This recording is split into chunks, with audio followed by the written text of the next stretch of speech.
Coupe Madame Ndiaye Maro Konate ni ale finalba tana dimanche tɛmɛnen kabalakaw fɛ n'o ka banangu foroni na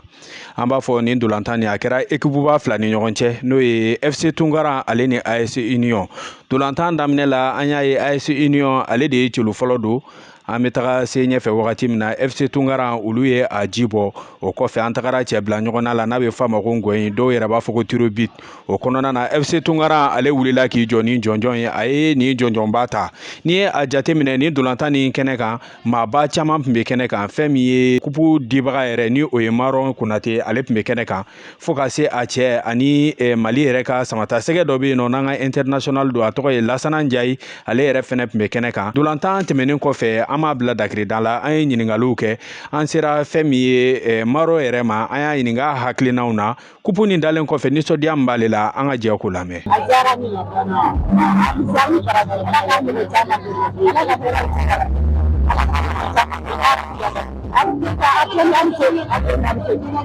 Ale tɛmɛnen kɔfɛ an sera an ka égliw ka nin cɛbani ma ni a tɔgɔ ye Lasana Ndiaye. Lasana Ndiaye i bɔra ka kupu da i ba tɔgɔ la sisan nisɔndiya jumɛn b'e la Lasana fɛnɛ mun sɔrɔ k'a fɔ an ka jɛ k'o lamɛn.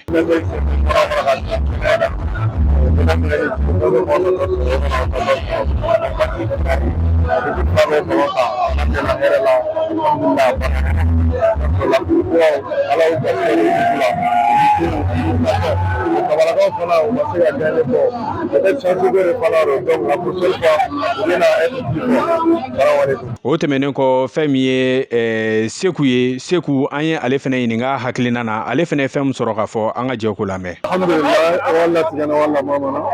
Allah tigana ne ma wani nan yan bale franchement ke tubu ta he aliwo da ngana ke moy akarsiya ay journalist asabu mo asabu wora ede la quoi bo ede ko ne ma ko njaay ay fereke ay kupu de sigi ala carte ko ngo d'accord problème dala ni dem sunu bena kuma ga franchement anya fo fana bo no problème dala ko ngara fala anyana fala kele makala manga makala ambe do ga ala ga sawre tayrana ala ga sawre ta aw yele fana ambe do ka yele ala ka bolo mi ka barena ala ka bolo mi ka marena o bɛɛ tɛmɛnen kɔ an b'a da o tulo kan k'a fɔ fɛn min ye Coupe Madame Ndiaye Maro ale première édition kunnafoniw b'a yira k'a fɔ ko FC Tunkara ale de wulila k'i jɔ n'o saraba ye an bɛ dugawu kɛ fɛn min ye san wɛrɛ ta ye ala k'o yira an bɛɛ lajɛlen kɛnɛ la.